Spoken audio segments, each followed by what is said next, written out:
پاکستان اور افغانستان کے درمیان اکتوبر 2010 میں ایپٹا کے نام سے تجارت بڑھانے کے منصوبے پر دستخط کیے گئے تھے. The Afghanistan-Pakistan Transit Trade Agreement earlier this week. This is the most significant achievement between these neighbors in nearly 50 years. نومبر 2010 میں دونوں ملکوں کے درمیان تجارتی تعلقات بڑھانے کے لیے مشترکہ چیمبر آف کامرس کی بنیاد بھی رکھی گئی تھی. جون 2011 میں کئی افغان ٹرکوں نے افغانستان سے واہگہ کے راستے بھارت کو پھل بھی سپلائی کیا تھا. بمباری کړي پاکستان په پاوز باندې او موږ پاکستان عوام ټول خفه ده او پاوز هم خفه ده. لیکن نومبر 2011 میں نیٹو کے ہیلی کاپٹروں کے پاکستان میں حملے کے بعد افغانستان جانے والے کنٹینرز کو پاکستان میں کئی دن کے تعطل کا سامنا کرنا پڑا. کہ پاکستان اس وقت افغانستان کا سب سے بڑا ایکسپورٹر ہے.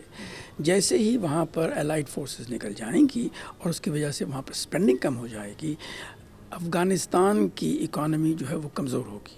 جیسے افغانستان کی اکانومی کمزور ہوتی ہے تو جو آفیشیل قسم کی امپورٹس ہیں پاکستان سے وہ یقیناً کم ہو جائیں گے. ماہرین معاشیات کا کہنا ہے کہ افغانستان سے اتحادی افواج کے نکلنے کا اثر پاکستان اور افغانستان دونوں کی معیشت پر پڑے گا. دونوں ملکوں کے درمیان قانونی اور غیر قانونی طریقوں سے ہونے والی تجارت کم ہو جائے گی, جس سے بچنے کے لیے پاک افغان ٹرانزٹ ٹریڈ معاہدے کا دوبارہ جائزہ لینے کی ضرورت ہوگی. پاکستان اپنی افغانستان کے ساتھ جو ان کی ٹرانزٹ ٹریڈ ٹریٹی ہے اس کو ریفربش کرے. اس کے لیے آپ کو کئی حد تک اپنی ریسٹرکشنز ریلیکس کرنی ہوں گی. دوسرا یہ کہ پاکستان کو سینٹرل ایشیا کے ساتھ اپنے لنکیج بڑھانے کی ضرورت ہوگی, جو کہ افغانستان کے تھرو ہی ہو سکتے ہیں. ماہر معاشیات زبیر اقبال کہتے ہیں کہ پاکستان کو وسطی ایشیا کی ریاستوں سے اس نوعیت کے معاہدے کرنے کی ضرورت ہے جیسے دوسری جنگ عظیم کے بعد یورپ میں کیے گئے تھے, جس کے تحت پاکستان, افغانستان, سینٹرل ایشیا کے ممالک اور اگر ہو سکے تو ایران بھی اس میں شاید شامل ہو جائے, ہندوستان بھی شامل ہو جائے. اس وقت افغانستان کے بجٹ کا 95% غیر ملکی امداد سے تیار ہوتا ہے, جبکہ اندرونی ریونیو سے صرف 5% اخراجات پورے ہوتے ہیں.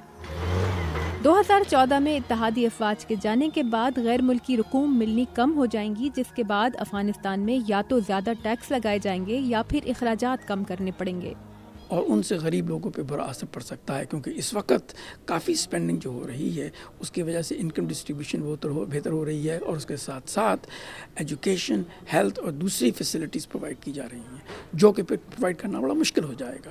تو وہاں پر پولیٹیکل انسٹیبلٹی بھی ہو سکتی ہے, سوشل انریسٹ بھی ہو سکتا ہے, اس کے برے اثرات پاکستان پہ ہو سکتے ہیں. پاکستان اور افغانستان کے درمیان تجارت 2015 تک $5 ارب تک بڑھانے کا منصوبہ بنایا گیا تھا, لیکن اس ہدف کو 2014 سے پہلے ہی کئی چیلنجز کا سامنا ہے. ماہرین کا کہنا ہے کہ تجارتی تعلقات مضبوط ہونے سے علاقائی استحکام تمام تجارتی پارٹنرز کا مشترکہ مفاد بن جاتا ہے. اس لیے پاکستان, افغانستان, ایران اور وسطی ایشیا کے ملکوں کے درمیان بہتر تجارتی تعلقات میں ہی خطے کا مفاد ہے. تابندہ نعیم, اردو VOA, واشنگٹن.